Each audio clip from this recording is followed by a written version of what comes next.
You're watching the Desert Moon Hockey Podcast with Matt and Rich. Welcome back to episode 22 of the Desert Moon Hockey Podcast. I am Richard. That is Matt. And I am so excited to be cutting you off again and telling you nobody cares what you have to say. God, we've had guests for the last couple weeks, or that little pre-vacation vid. So I feel like we haven't really had the energy to be like, "Shut up, Richie." Anyway, man. We got a couple of funner topics today.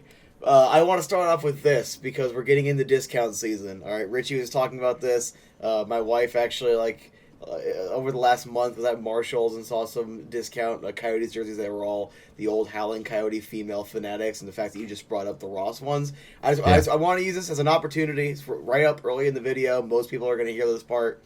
If you want to get a hockey jersey, and it's going to take you like a month or two of saving up to get one, literally, just passively save up in the background and wait for right around now, because off seasons when they want to get rid of everything. Or, like with the Reeboks, when the Adidas go out and the new whoever comes in, let's just say it's Under Armour because let's go with the memes. But whoever's, they're going to want to get rid of those stock. It might not be $40 jerseys like with Reebok. I think it was between 40 and 60 most of them are. Yeah.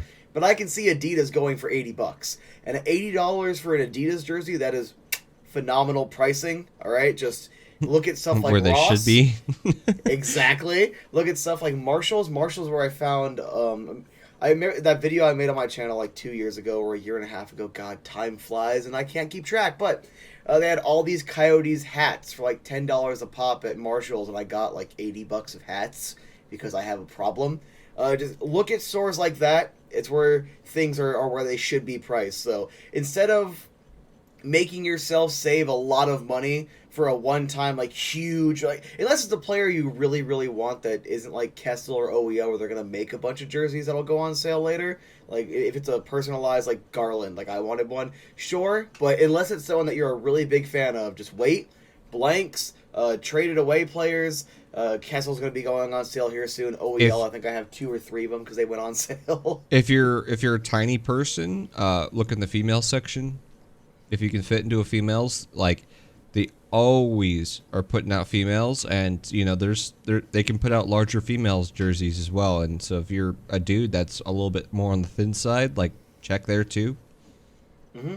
I mean, back in 2018 when I was still skinny, the Doan jersey behind me, not the one with the C, not the child one, but the other one, that was like 50 or $60. I don't quite remember, but it's a women's jersey. I was small enough to fit it perfectly back in the day. It was actually the jersey I wore to the Shane Doan retirement night, because I was working part-time at Village Inn, so I wasn't making I can drop $220 on a Shane Doan jersey money. I was making, if I play my cards right, I can get a jersey from 2002 that has some scratches on it and looks a little janky, or has a season ticket holder's name on it because there's no value to it. Yeah. Seriously, keep an eye out for Fanatics. Just Sports does it all the time, so I got a bunch of reverse retros. They were doing it a little bit after the season was getting ready to end, but places like that, NHL.com, even though it's going to be a little bit more expensive. eBay, great place. We're getting into discount season, boys. Within the next month, prices will drop because guess what? Kessel, Gaudreau, a bunch of other nobodies aren't on their current teams anymore, and they were more popular, so there's a bunch of jerseys already made. Unfortunately, most of them are going to be Fanatics, but if you're like me, you just want a cheap jersey, no guilt wearing it out and about, and if it gets beat up, there you go. It's actually a really good I was surprised. Idea. So I went to Scottsdale Fashion Square yesterday, and I think it was one of the hat shops. I think it was a Champs or maybe a Lids. I don't remember. One of those ones. But one of the employees was wearing a black Chychrun. I was surprised because I never see, usually Champs in sports, it's more like basketball and football related items. There's very rarely, they do have baseball, obviously, but it's not nearly as popular as basketball and football in those stores. But I saw somebody wearing a black Chychrun, and they were behind the desk checking people out. I was like, whoa, there is hockey, people who enjoy hockey, or at least the very least, like the logos, or whatever. So it's also because we're in the East Valley where we're going to make all the money. True. And look, I want to put it out here now since we're still early on. If the Coyotes turn their first ever profit while in ASU, I will never ever let that go, and I will turn into the biggest corporate shill and the biggest. I'm just gonna laugh at all the Puritans. That's why I want to put that out there. Put that energy out there. I mean, because so far we've had this, track record of calling stuff that no one listens to us, and then it happens, and they're shocked. I mean, look, they are operating near the bottom for salary. They have some LTIR that they're also going to be not paying for. 10% is going to actually have to be paid, and the rest is insurance. I wouldn't be surprised, okay? More corporate money is going to be going into this. You're still having NHL prices where you're paying a fraction of what you're actually going to have to pay for, the upkeep side of the building, right? So we'll see. I don't think it's going to be... I still don't think they'll turn a profit, but I think they'll be closer than what a lot of people think. I'm not going to guarantee a profit, but what I will say is if they do... I still stand by what I said a couple episodes ago. It's going to cap out at like a $5 million total profit. It wouldn't be like some massive amount of money. It would just be a decent little profit if they did. Yeah, I would say even $200K profit is better than anything, right? So, totally. So anywhere between $200K to $5 million. You heard it here first. And the Coyotes are winning the cup in their last. It would be so funny if they went on a cup run their last year at ASU. I know people were talking about it as a meme, but is there actual valid argument that the NHL would step in and have them play somewhere else for those playoff games? I think so. I don't know, because they didn't do that to the Islanders, right? There was that first round where they played at the Coliseum before they played at the not the one that they just built, but the one that had the car down next to the glass. But at least that had decent seating, right? It wasn't 4,700. I mean, yeah. The Coliseum was still decent. It was 11,000, something like that. It's still more than Winnipeg. Just kidding. You guys can fit 13,000 in that little building. True. But remember, they are going to sell out every single game. And what happens when they don't? Off so many Jets fans. It's all right. The Thrasher fans know that they aren't welcomed here.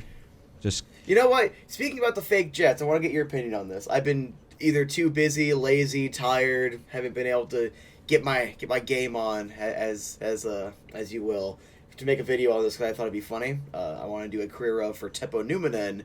I want to lead off with, since the fake Jets are honoring him, I want to go ahead and do a career of. How do you feel about the fake Jets honoring Teemu Selanne and Teppo Numminen, two players that never played for their franchise? I mean, it's ridiculous. It's absolutely ridiculous. I don't know, if you're a fan of hockey, it just makes no sense. Imagine if Minnesota Wild, I tweeted this out to somebody, or I think I just tweeted at the Jets. If you're a fan of hockey, it's just really, really disingenuous. Imagine that the Minnesota Wild honored and retired, Madonna for him being a part of the North Stars, right? And it's not just he was 1 year at the North Stars. No, it was 4 or 5 years. He had a season where he was a point per game in the playoffs, and he had another season where he was 90 points in the regular season for the North Stars. So they could do it, and yet they don't, because there's a reason for that, and it's so dumb. I can't believe they can get away with doing that. It's incredibly stupid. I get the jersey, right? I think people are saying that we sold it off to them, the rights for the branding. So if they want to do the old jersey, it's kind of there. I get that.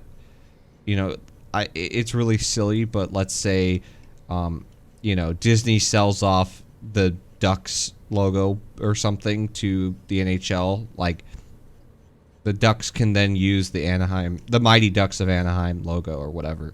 So it kind of makes sense in a branding sense that you could do that with the old jerseys, but the history, it's just that's not your team, dude. Well, it's funny because I could have swore I was watching like a THG video way back in like 2018. I could have swore he mentioned that the Jets had bought their history back. But then when I was trying to fact check it a couple years ago, I forget what the conversation was. I'm like, oh, wait, didn't they buy their history back? And there's no evidence of that. Yeah. I don't care if they bought the jersey back or the branding. That's fine. That is what it is. But I'm talking about the history itself. It still belongs to the Coyotes franchise, the real Jets, or as that nice Calgary fan that I met in California on the way to Disneyland said, "Oh, so you're a Jets fan, as a real Jets." It doesn't make sense that you'd honor players that never played for your franchise. Like, it does make sense in the context of, oh, they still played in Winnipeg, and I would be totally cool with that if Jets fans weren't dicks. Like, to be completely honest, with how much hatred and vitriol, even though, the Jets have been back for a decade now? It's been, 10, 12 years, something like that, because they came back around 2010. So, you've literally had your team back for well over a decade, and I still, I was happy for the Jets to get their team back. I was actually happy for you guys. And then still a decade later, it's just hatred and vitriol and, acting like Coyotes fans are all, second-class garbage in terms of the hockey fandom, which, I mean, you're not entirely wrong. We did simp for Mike Smith. But taking that little bit out of context here, it's like, I don't understand any of that rivalry anymore. So now I'm just fully on board for, well, I guess that's not your history. Why are you acknowledging it? It's still ours. I mean, I'll trade for the Atlanta Thrashers because I love their jerseys. I would think it'd be awesome if the Coyotes swapped histories. Like, hey, we'll wear a Thrashers jersey once because it's funny. They should wear it against the Jets, by the way, because that would be funnier. But they didn't do that. They bought, allegedly, their the jersey and branding back, not the actual history. So does this not come off weird as anyone else? And it's especially with the context of how just douchey Jets fans are to Coyotes fans still. It's it isn't even it's a friendly thing where it's everyone is neutral to one another, so it's I don't really care. It's no, you guys are jerks, so it makes it even weirder. Yeah. I don't know, it just completely undermines everything, right? So the Coyotes have already retired or honored I don't know what you'd call it. I guess they didn't retire because you could still wear the numbers. But they honored a bunch of Jets players when they first came to Arizona. We honored, I think when we got the new building in 2003 or whatever, we honored quite a few Jets players. And that was a little awkward too because it was we never played for your team, but thanks for honoring us. But we still honored a bunch of people, and now there's they're honored in two different buildings for the same franchise. It's one thing if it's we're honoring Yager and and we're also in Florida and we're honoring Yager. It kind of makes sense because it's a superstar and you can have two really good careers in two different locations, but it's honoring players for the same franchise. It makes no sense. Do the Coyotes now have to take those banners down, right? To be honest, at this point, I don't know what to do. My mind is telling me to just whatever, just give it to them and then just take ours down and just start as our own history since we've been in the league long enough. But at the same time, I don't know if I want to, man. I'm gonna be vindictive, So, I thought it was funny. So here's essentially how it all worked. Because for a while, all those numbers were retired, including Kachuk's and Newman's when they honored them. But then at some point, it was around 2015, it was well, we never actually retired them. So it's kind of a couple years later, you see Keller wearing 9. yeah. I don't think anyone's really worn 27 or 7, but still, it's not the numbers are untouchable. It's just nobody assigns them. But that entire Ring of Honor, whenever they retired Doan's number, even more so got pushed off to the side. It was no, specifically these are just honors. Doan is the only one that's retired. But I'm but wait, you had to unretire Hull's number so his son can come in here and wear the number, and then it went back to just being re-retired after.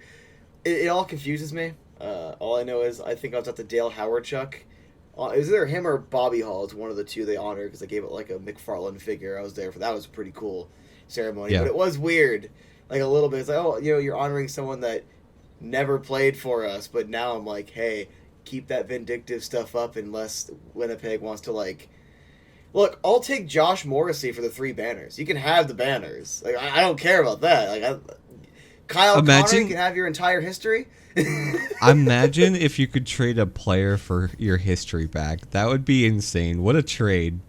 Like, that would be absolutely crazy.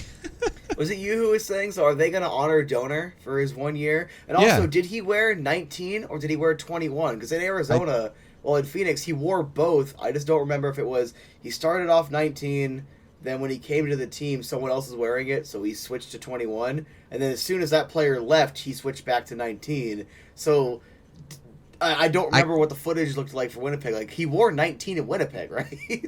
I don't remember. I can't remember, to be honest. So that's a good question. I'm not too sure, but it's the same thing. Like, what happens if there's like, oh yeah, we're gonna retire Doan, LOL. Like, there's nothing you can do about it. It makes no sense. Dogs. All right, I gotta ask. We're gonna get into the personal stuff here. How was the trip? We ended up recording the podcast early last week because you were off to the Disneyland. Mm-hmm. How did the Disneyland go? Well, I thought it went surprisingly well. California Adventure is pretty fun. The first thing I did was go on the Incredicoaster because everyone always immediately goes to Cars Land. TLDR, if you want a cheat code for getting a decent like ride time in for like efficiency, do not go to Cars Land first. Go to Pixar Pier or maybe Avengers Campus. I know that was a little bit busier, but like not.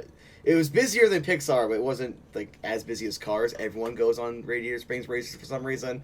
So I went Incredicoaster and like 2 or 3 other rides all in the same span it took the group we were with to hit Soarin' and then try to go back to Cars. So I'm like, it's super efficient if you do it like that. Or when they're doing their parade. So at Disneyland, I didn't go on Space Mountain until like 8 o'clock because they were getting ready for this big like light parade or whatever. So everyone goes and does that. So a line that says 70 minutes was only like a 30-minute wait. So I'm like, okay, so I'm going to go hop in that. Then we went to Jungle Cruise. It was basically a borderline walk-on. Our skipper almost died because she told a stupid joke of like, oh, hey, if you feel something crawling on you, don't yell, it'll scare it. And someone decided to yell and it scared her. It was one of the funniest things. For like a third of the ride, she was just recovering from that. Hopped on Indiana Jones. Then I hopped over to Star Wars Land and got a drink at that cantina, whatever. And then went back on Space Mountain all within like a 3-hour time span. Like all of that. And Disneyland's pretty big. So like, look. Just play it efficiently, and the parades and everything are stupid. So, like, go in the morning, go take naps in the hotel throughout the afternoon, go back at night. That's how it was. The first thing we did when we got back to the hotel was my brother-in-law and I started playing Pokemon. We're planning a 3-day trip in September, so we'll see how it goes. But, go directly to Pixar Pier. If you're there for rope drop, just stay off to the right hand side. Like you will notice it. Even the people that are there for like the 3rd, 4th, 5th time, they all go directly to Cars. So like you'll see everyone immediately going to the left. Just stick to the right, and it was like a 2-minute wait when I got to the Incredicoaster. I remember. So I've been to Disney one time. I was there, and I was like 10 maybe. Something like that, 10 or 11. But we woke up really early in the morning and we're waiting in line super early in the morning, and we like rushed through the gates and we literally sprinted to get into line because you could, go straight to the front and get on rides before they got long. And I think it was Magic Mountain or the one with the log that you go down. Like the one that nobody will go on with me, jerks. So we went on that one, and we did it 3 times in the matter of, like, 20 minutes. Because there was, like, just no line. We were just, like, back on. Just kept going back on. And it feels like a cheat code, doesn't it? Like, if you do it like that. Like, have you ever like gone on the single rider lines, like where you like? I mean, Credicoaster is like a little sideline if you're just a single I rider. see that wasn't there when I first went. So it was Oh, back really? it was back in the day when it was all one line, and then the people at the front would yell for like, "We need 3 people, we need 1 person," like So that was the old fashioned time when people actually had to yell for people to come up. We've skipped so many lines doing that though, like the Wet and Wild here, or whatever it's called now, Hurricane Harbor. Oh, okay, yeah. Isn't it over like in Chandler or something? Yeah, Six Flag bought it. It used to be called Wet and Wild, but then Six Flag bought it and renamed it. There was quite a few lines where there's like 8 people in a raft or whatever, and you're going down the raft. Like, I don't know why. Like, there's so many people that were like friends and didn't come up that were just 2 people. It was my wife and I, and it'd be like, we need 2 people, and I'm like, I'm 2 people. And they're like, you, and I'm just like walking up. Like, I passed probably like, I don't know, at least 35, 40 people. It's just like, pay attention, I guess, dude.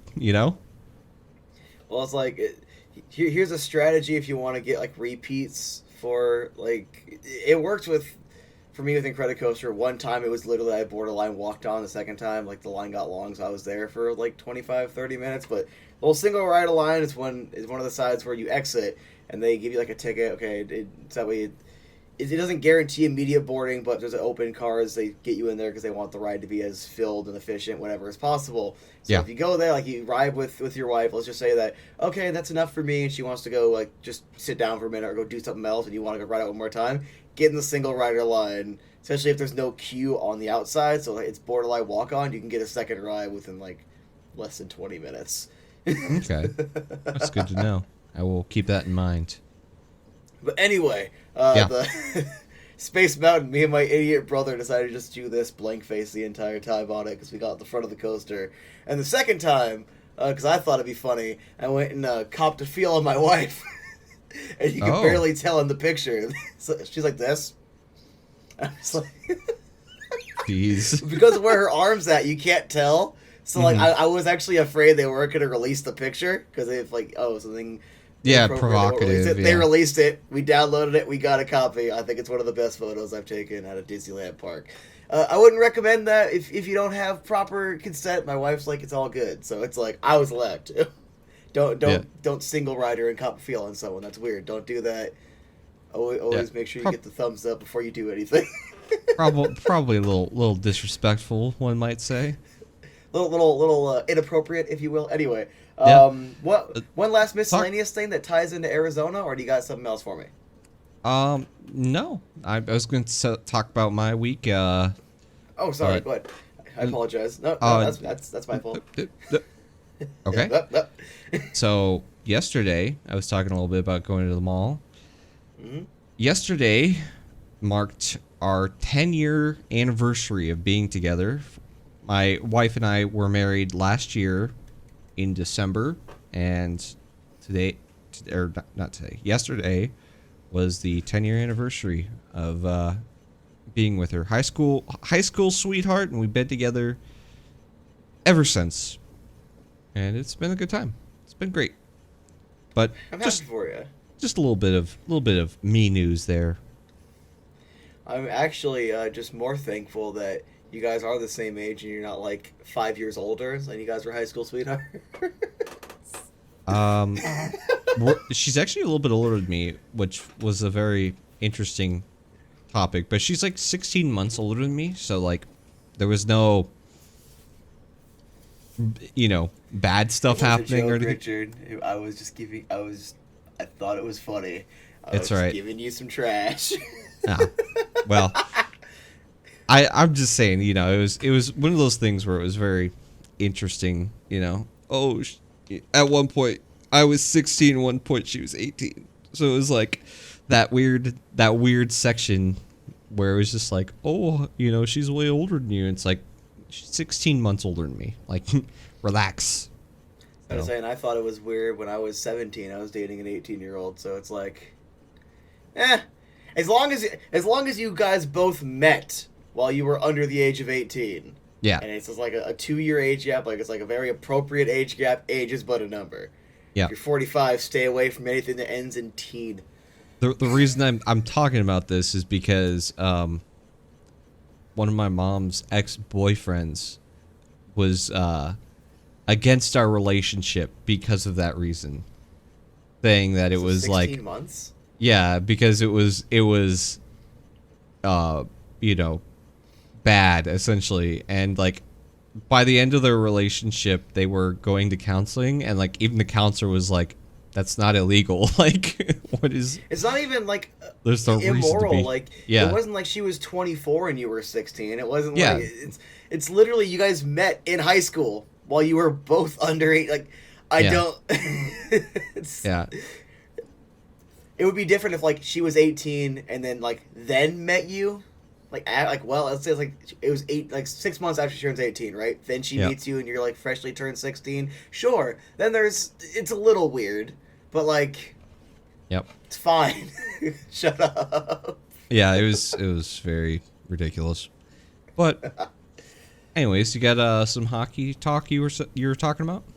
Yes, I do. So yesterday, because I'm what they would probably describe as a doomsday prepper, so I always over budget for stuff like gas and whatnot. And because of the vacation, let's just say I'll be able to make it through to my next paycheck. So I had about $100 left over that I wasn't gonna use for anything else. So I decided I was bored. I'm gonna go find a new card shop, and over in Youngtown is a new sports cards and trading card shop, and I spent like $40 on just Blue Eyes White Dragons. I regret absolutely nothing, and we're not sponsored, but if you guys want to sponsor us, I'm totally open to it. I love card shops. They were super cool. While there, other than I forgot her name. I bought it for my wife. It was a card for that woman that tried out for the Tampa Bay Lightning and played a couple preseason games. Oh, yeah. They had one of those cards. I bought it for her so I can pretend I'm a feminist. But I also got a Phoenix Roadrunners. For some reason, my wife said Tucson Roadrunners. She just disappoints me every day. But a Phoenix Roadrunners old pack from 1991-92, and some Phoenix Coyotes cards. Because who's this? From a distance, I'm like, oh, is that the captain Keith Tkachuk? And I was actually wondering if you want me to open up one of these on the pod, or you want me to just wait for my own separate little side thing, because it is hockey related. Man, that's a tough one. I would say make it a special occasion. Make a video out of it. All right. As much as the listeners are going to hate me for saying that, I think that it's going to be a little bit more special than putting it midway in a podcast. Make it its own thing. He's like, hey, nerd, I don't want to see you open your cards. Go do it on your own time. Go subscribe to AZ Sports Guy, by the way. It'll be up in the next, probably, when you're watching this, it'll probably be up because I'll record it right after. But anyway, not sponsored, full disclosure, but it's in Youngtown, Arizona. It's pretty much right next to Sun City. And they're really cool. Go check them out. It's the only card shop in that area. So, not sponsored, but I like them. All right, dude, fair enough. Blue Eyes Alternative White Dragon, they only charge me $10. That's a reason. It's not it's half the market value or anything, but it's everyone else tries to put these cards as high as they possibly can and overvalue and overinflate. It was just I walk in there, I'm like, that's a reasonable price. That is good market price. Yep. Yes. So the question is how many Blue Eyes White Dragons are you up to now? Let me just do a very quick. I'm gonna go with 30. So, just the first couple pages are all Blue Eyes cards, and I want to get a separate one for just my Blue Eyes White Dragons. I probably have at least 10 different decks that feature Blue Eyes, so I usually, if I'm running Blue Eyes, I run a playset. So that's 30 copies right there. Plus that, let's call that another 12. Around the 50 mark, and if you count Blue Eyes Alternative White Dragon, who is treated as Blue Eyes White Dragon on the field and in the graveyard, let's call it 55. I have a lot of I have problems. I have a lot of deep-seated issues. I might need to go to counseling, but Blue Eyes is always here for me, so I'm just gonna build another Blue Eyes deck instead. It's cheaper. Okay, fair enough. I mean, I get it. Why pay a counselor or a therapist $100 an hour when I could just pay a card shop $100 an hour? I'm infinitely more happy with the card shop. It stimulates my brain because okay, I gotta put these ratios in properly. Okay, I gotta have a way to out my opponent. How's the side deck looking? Like, yeah, no, I think the real therapy is card therapy, or as we put it here in this country, retail therapy, baby. True, very true. Anyway, that's all the miscellaneous crap. I apologize. We had to plug time. I mean, we had to have a little bit of fun with it because there's only really one major topic, and Yes. Sens fans are on one. Look, Wait, I don't know what wait. it is about. Wait, you got something? Yeah, hold on. Okay. I got to beg real quick. Okay. Like, comment, subscribe, all that stuff. We hit the 30-minute mark, or well, at least in the recording, we hit the 30-minute mark. I probably just shy of it. I'm going to ask for something really very generic here. If you could please like, subscribe, give us a follow on whatever platform you're listening to us on. It really does go a long ways. I really do mean that. Like, it really helps us out. It helps the algorithm. It helps push us out to more people, more Coyotes fans.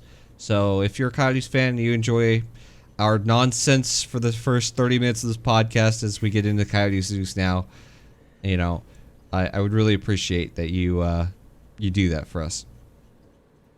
All right, shut up, Richard. Oh, wow. That's what everyone's thinking right now. It's like, what e-begging, boy? But seriously, like, comment, favorite, subscribe. Give me some validation. I want to pretend I'm important. Anyway, so Sens fans. Sens fans are on one right now. I don't know what it is about these garbage teams with their garbage fan bases. Like Columbus, you get one good player and you think you start taking pot shots when you're probably going to miss the playoffs. Sens fans, your owner had to die for you guys to literally like have a future in Ottawa because he was going to move you. You guys were in discussions to go play in Quebec because you can't sell out in the capital of Canada. Oh, well, the arena's over here. Shut up. If it doesn't matter in Glendale with the Coyotes, it doesn't matter with you. Consistency. One or the other. Anyway, so for whatever reason, from what I can gather, Sens fans are saying Jakob Chychrun is both an elite defenseman that will help them push into the playoffs and also an overrated, injury-prone defenseman that honestly we should just pay them to take off our hands and also take Nikita Zaitsev, please and thank you, because apparently since his bonus was paid, a cap dump is that much more valuable to us, a bottom-dwelling team that has been above the cap floor since free agency started. Okay, and we're going to weaponize the cap space around the trade deadline as well, because how many teams are going to want to add, but they need to get money off the books first. Yep. You know what? You're the logical one. I'm just the asshole. Take it away. I'm going to go with Zaitsev for Chychrun 1-for-1. There you go. That's a great trade. Yeah. That's exactly what all the Ottawa fans are just speculating right now. Pretty much, it feels like there was some news that you threw out there on Twitter, like, you know, that exact ramble what you just said, and sorry about that, and it's just like it's really true. Like you said in one of your comments, like we're gonna pretty much just take Zaitsev for nothing, and then like the very first Sens fan that tweets on that, like, hands out their trade speculation. It's like, we're literally taking Zaitsev for nothing. It's like, that's not how it works. Zaitsev has a cap hit of like $4 million plus, and it's not a good contract. Like, you're not getting rid of that for nothing, right? Like, it's not just, oh, the Coyotes take on garbage contracts. We just took on Patrick Nemeth for 2 seconds. Like, and his contract's $2.2 million. Do you really think that they're going to you're just going to hand Zaitsev over to the Coyotes for nothing? Like, you're going to have to pay if you want to get that contract off your hands. And on top of that, it's like Ottawa, they have, I think it's like $7.4 million because the Zaitsev contract's $4.5 million, but they have around $7.5 million in cap space. And it's like the value comes in this because theoretically, like when the Coyotes were up towards the cap ceiling with the Kessel deal and all that a couple of years ago, yes, the bonuses being paid out, being traded after, that was very valuable because the Coyotes, that previous ownership, just they didn't have the money or didn't want to pay that. That makes sense. Right now, we are literally above the cap floor, we're just taking on bad money that most of it we're only going to be paying 10% on anyway, because it's going to be a lot of LTIR stuff. So if you want us to take on this full 4.5 cap hit, because if they free it up, because it's borderline a 1-for-1, I think Chychrun makes, what you said, just a little bit under what Zaitsev makes, so you're freeing up a little extra cap space, and then Ottawa turns that into, we're also going to grab some $6.5 million player that's a really good top sixer or fills another need on the team, and we just made them better for nothing. It's more valuable for Ottawa to free the cap space than it is for us to take it on, because I think if we did not take Zaitsev back, we'd be under the cap floor or right at the cap floor. It's like we're a little bit over the cap floor. No, but I mean we're pretty far over because of Brian Little's contract. Like, people are forgetting about that. We just don't put it on LCIR. Yeah, right? so in the off season, when you're in the off season, it's not against your cap. The LTIR contracts aren't against your cap yet. So like, once October rolls around, like, that goes back onto your cap, and then you can pull it back off. Like, we're well above the cap floor. We're not going to be in any, trouble for being where we're at. And also, we have the most cap space in the league. We have like $20+ million in cap space. Yeah. You're telling me right now, with how terrible Toronto is with their cap, they're not calling about, hey, can we get this contract off? You're telling me when the season goes along, another cap-strapped team, you're telling me Tampa Bay isn't going to be looking at that $20 million cap space and saying, hey, we got a contract we don't want. I mean, they found a way to get rid of the Ryan McDonough contract. Still a good player, but it was turning into a bad contract on that team. Yep. So it all depends on how these different teams are. What is it? Half the league has $3 million or less in cap space, and I think it's like 7 teams have negative cap space right now. Cap space is basically like the gold rush right now. That price tag is going to be high.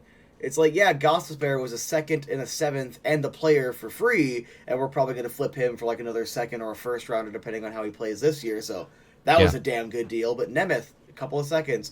What was it? Ladd was 2 seconds and a 3rd. It's bad contracts. No, I think it was just 2 seconds. It was a 2nd and a 3rd, but there's the option to make it 2 seconds. And I fully expect them to make it 2 seconds.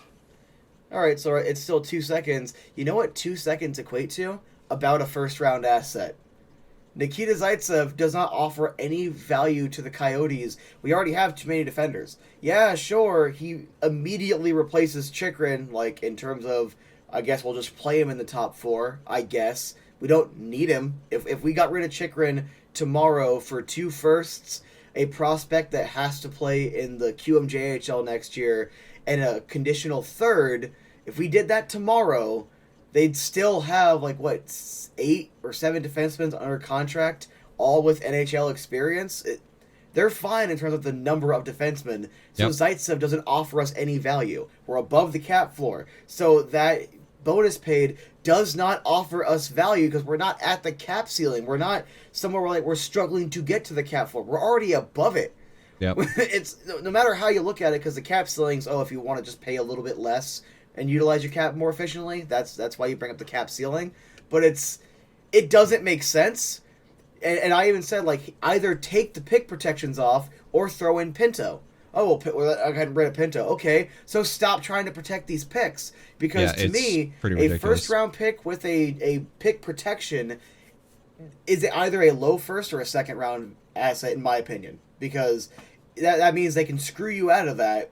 Because, first and foremost, if you expect to be good, pick protection shouldn't be necessary. But secondly, we just came off a year where I called it trading, even though I was saying it was probably going to be closer to 9th or something, but still, I called it was a bad idea to put the pick protection in for Devo. That literally cost the Coyotes #1 overall. We could have had Slavkovsky or Nemec and Cooley. We could have had a draft haul for the first overall and still grabbed Cooley. So many things could have gone our way if they wouldn't have put in that pick protection. I'm not going anywhere near pick protection. If BA wants to, that's going to be a bad look regardless. I love the guy, love what he's doing. That's always going to be my biggest criticism of what he's done so far is that one move. And in the grand scheme of things, that didn't end up hurting us that much, but it still is the worst move he's done, is that one pick protection. So I don't understand why you're we'll give you a bunch of essentially tainted goods with, oh, well, it's top 10 protected, top 3 protected. It's like, we're tanking. We want as many high prospects as possible, high draft picks as possible. Why do you need a protection on that if you're supposed to be a playoff team? Like, we need the valuable assets. You want our number 1 defenseman. For one reason, out of one side of your mouth, oh, he's only the number 1 defenseman on Arizona because they're bad, but also, he's such an elite defender, we can use him on our team. Out of both sides of your mouth, you want that, but you don't want to pay for it. Yeah, this is the guy who got Norris votes not even 2 years ago, and the only reason he had a bad season this year is because there was a new coach, and they also traded away, like, half the team, which... You know, let's be real, like, a lot of players can end up not doing so well when they lose half their friend groups over one offseason. I mean, it was very clear that he was quite upset about this with, you know, I remember him having, I think it was like the crying emoji when Christian Dvorak got traded. Like, him and Christian Dvorak. Instagram. Yeah, him and Christian Dvorak were very, very close friends and traded away. Like, that's hard for young players. I'm not jerking it, I swear. I've got an itch on my leg. I'm not jerking. It's fine, boy. Yeah, no. I was scratching my leg. But, you know, like, there can be setbacks for that reason, and it's not necessarily because, oh, he doesn't know how to play hockey anymore. It's that he wasn't very successful last year because of new coaching and new players, ultimately. And then because he had a slow start from that reason, all of a sudden his ice time was cut off because that's just the type of coach Tournier is. You play well, you get the ice time. You don't play well, you don't get the ice time. And Gostisbehere was playing better, and Gostisbehere took his first line position. So, you know, it's a little crazy to me. Like when you look at, I'm gonna just name some of the under 25 players, under 24 players on 24 and under, I should say. Sorry, not under 24. Oh my god, I'm going to have a stroke. These young players on Ottawa, right? I'm going to name a few here. Tim Stützle. We've got Drake Batherson, Alex DeBrincat, Josh Norris, Brady Tkachuk, and then you can even toss Matthew Joseph in there. He's 25. Like, you have all these young players, and then also I'm going to throw in there Alex, oh god, I don't know how to say his name. Is it Formenton? But I don't know if they're going to sign him. He was a good player. I don't know if they're going to sign him because he might be potentially one of the people in this Hockey Canada allegation. He instead of releasing like a I didn't do anything speech like all the other ones, he lawyered up. So a lot of people are like, okay, he might have done something. And so that's like damaged goods right now. Like, the Coyotes aren't going to take that on. We already had this happen to us with the 3rd round pick of picking on bad players, right? Like, we're not going to be bringing in anything like that. So before you throw that into the trade deal, that's not happening, by the way, because that's another one that people are like, oh, just take on this person that's, you know, might have serious suspensions coming his way because of some really bad actions that he did during the Hockey Canada stuff. Allegedly. Saving our butt. Allegedly. Potentially allegedly. Right? There you go. But, like, you have so many young players already on this roster, and then they're like, but we can't give up the prospects. It's like, dude, you already, like, half your team is already, your top 6 is, like, under 25. What do you mean? Like, my dude, you have to give up something in a trade, and you have those assets to give up something in that trade. I get, like, don't get me wrong, I would love Jake Sanderson, but I get, like, you're not trading Jake Sanderson. I understand that 100%. That guy is absolutely a deadlock to be something important on that team. You're not getting rid of him. So automatically I check that one off the board. I get that.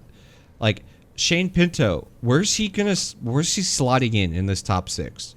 Right? Like, he's 21, right? Yeah, he's 21. That part where he shouldn't be in the AHL anymore. It's kind of that right around that 21 to 23 is when you want them to make the jump to the NHL. And if they're not, or you don't have the roster construction to fit them in properly, trade them. That's when Yeah. their value is still going to be high to another team. Trade them. Like, are you really going to punish Shane Pinto and put him on your fourth line because you're too greedy to, like, make that trade? Really? That's where you draw the line, right? Same with, like, Ridley Gregg, and also they have another good forward there that I am drawing a blank on. Let me scroll down. How old's Greg? Is he still a teenager or is he in his 20s? He's in his 20. He's 20. He's 20? Because that's right there. If he's not slotting into the, like, if you look at your roster construction, the only reason you keep him is maybe you think DeBrincat doesn't re-sign, so he's theoretically supposed to come in and take that spot in a year, which would make some sense, I guess. But DeBrincat's going to be on your first line, isn't he? Not your second line, so it'd still be a bit of a high ask. He'll be on the first run. He's also an RFA, so he's not going to walk away for nothing. Like, he still has a restriction. Yeah, like, it's crazy to me seeing all these people that are like, oh, we can't give up anything. Not a single good prospect must go the other way. It's only garbage or bust. It's like, dude, what? Are you kidding me? Like, next year's pick, we're gonna have a top 15 protected, and if we activate that, then it'll turn into 2 seconds, and the year after we'll give up a pick in 2024, and that'll be top 10 protected, and then it's like, dude, do you want this or not? Because you can't just, like, make some garbage, like, armchair GM NHL 22 trade where you, like, are just scamming the system. Like, what else? Are you gonna sign PK Subban and send him our way too, like, while you're at it? Like, side note, we should sign PK Subban. That would be fun. I think that would be probably like. We have too many defensemen. We already have another defenseman. Trade away another defenseman. Get some more assets. But all I know is with a younger team like Ottawa, like, I get it. Your top 2 or 3 prospects, you should either perpetually keep or wait until they're at, like, the right spot value-wise to trade them to keep good prospects coming in. But, like, they don't want any of their prospects gone. It's like, okay, so what you're essentially telling me is, hey, Toronto, I want Austin Matthews, all right? I want Austin Matthews because Chychrun would still be considered, like, the best or one of the 2 best players on the team. So I want Austin Matthews.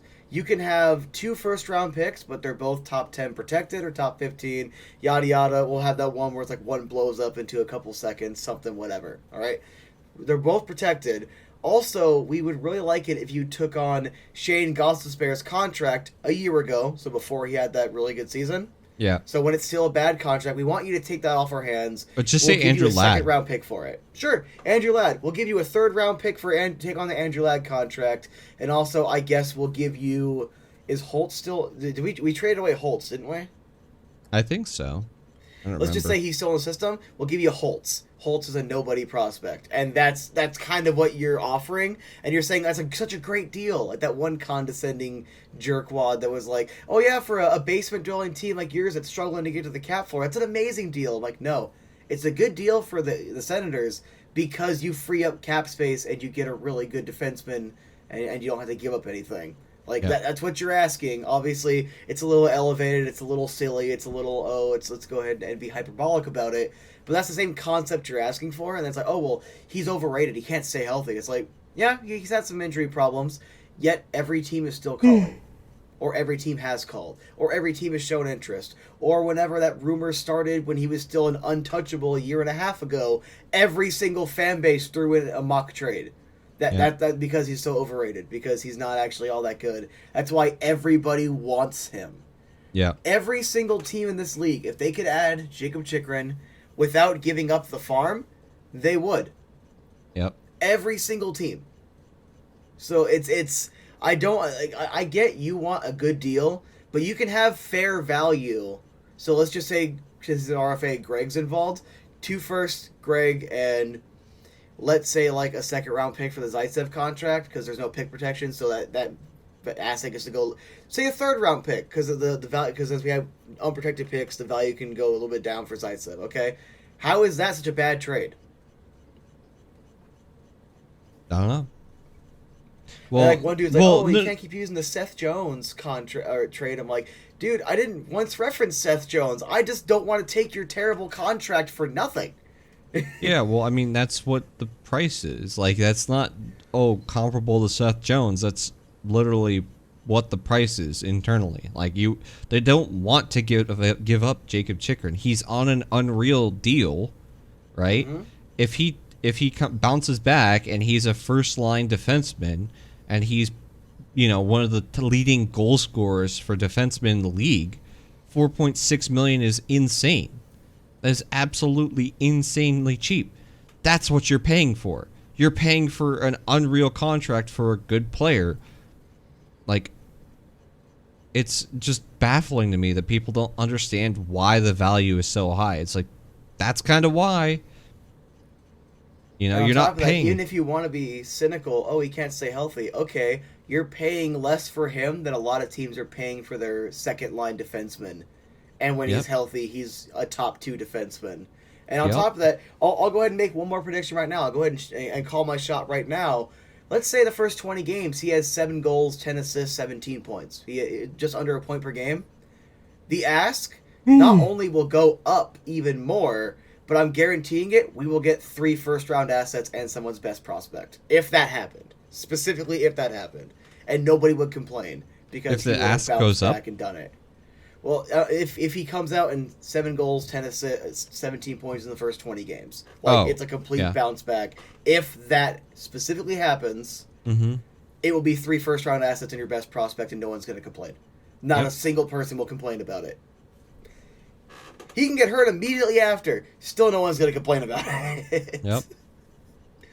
So it's just, look, I get you want a good deal. I understand. Stop trying to pull highway robbery. And it's funny because they always, to me, a lot of the fan bases that don't know who I am always try to talk like I'm a naive, small little newbie Coyotes fan. It's like, dog, I know better than this. And I've become pretty infamous for a lot of the Coyotes fans are considered low-hanging fruit, and a lot of the bigger fan bases will just dunk on them and they're the butt of jokes. And anytime I show up, fan bases that recognize me start shutting up. Yep. Yep. Well, call it cringe, call it whatever. That's what happened. The shit talking just turns into ad homs. Like, I'm just going to attack you personally because I have nothing good to say. Yeah, it's my favorite was in that comment section. I think it's the same dude I'm talking about, where he's just like, "But Ridley Gregg, we're gonna need him in 3 years when Giroux's gone," or something like that. I'm like, "Are you serious? Like, we're looking 3 years down the line. You haven't even made the playoffs in 6 years, but we're looking down the line that we need to replace Giroux." Also, you can have a 19-year-old prospect right now that will be fully developed and could take on that role. So, if anything, if you really were that worried about it, you could do a little bit of finagling and try to get a decent younger prospect that you can develop over time. Or this draft, with whatever your highest picks are, try to trade up to get back into the first round and get that guy.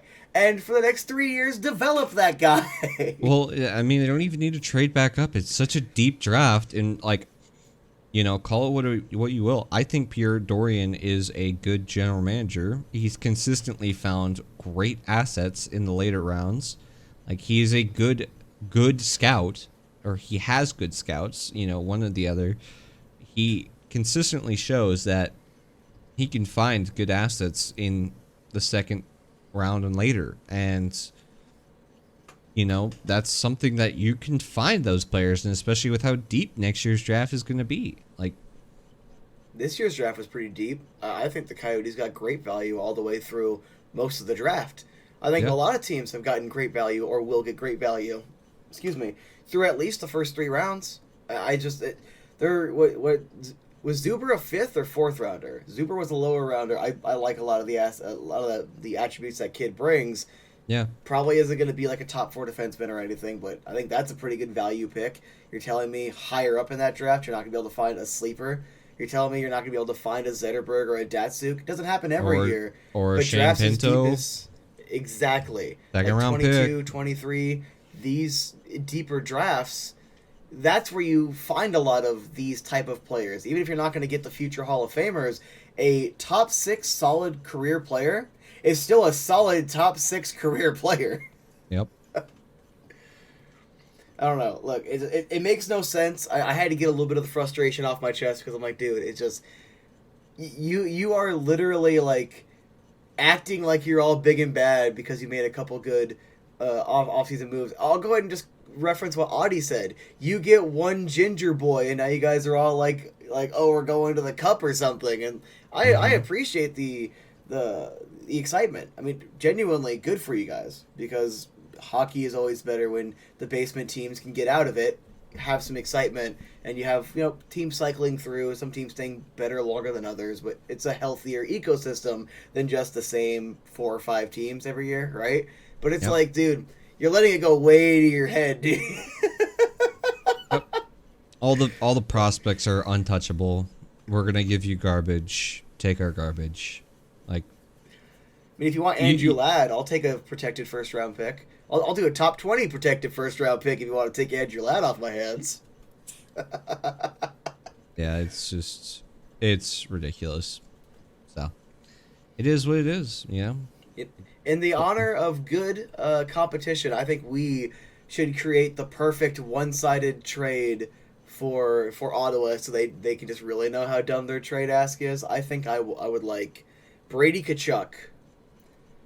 In exchange, you can have 2 first-round picks that are top 15 protected. Both blow up into 2 second-round picks if they meet the requirements. Also, take on Andrew Ladd. We don't really need him in our system anymore. And then you know what? We'll give you 10 deck as well. You can have Tendek. I think that's a great deal for you. He's a great young goaltender. I think he played phenomenal in the 4 games he played in Tucson last year. So look, I think that's a great deal. Think it over and call me. That's literally what they traded. That's literally what that guy traded us. Like, he's like, I got this young goalie that has never had above 900. You want him? Like, bro. You need him. Are you serious? We have Rasmus Corona and Ivan Prosotov. Even Tendek played well last year. I think for at least one more year, we don't need any more goaltending prospects. I think we should be fine. Let things play out. Then we can figure out, past that. So it's like, we don't need a goalie because we have. I mean, Gillies we might end up trading, but there's always a bunch of other free agent goalies you can grab. There's other moves that can be made. We only need a backup. We don't need a starting goaltender. Mm-hmm. Yeah. It makes no sense. Anyway, you got any closing thoughts or any last things you want to talk about? Nope. Just frustration, stupidity. That's all it is, really. It's just you got a little taste of some good things coming your way, and you're like, hey, we run this league. Wait, didn't you guys share an arena with a minor league team before it was cool? Aren't you guys the trendsetters that did that? It was y'all and Quebec back in the day. I don't recall anyone saying how that was a disgrace or embarrassment to the league. But I want to be consistent. This embarrassing franchise wants my best player, so I guess this is what we're going to leave it off at. True. All right. Well, I think that was a good pod. We got pretty much everything out that we want to say. And, yeah. Like, comment, subscribe, go away. Yeah. See you later, losers. Why are you listening to us? We're just 2 fat nerds while you listening to go. Leave!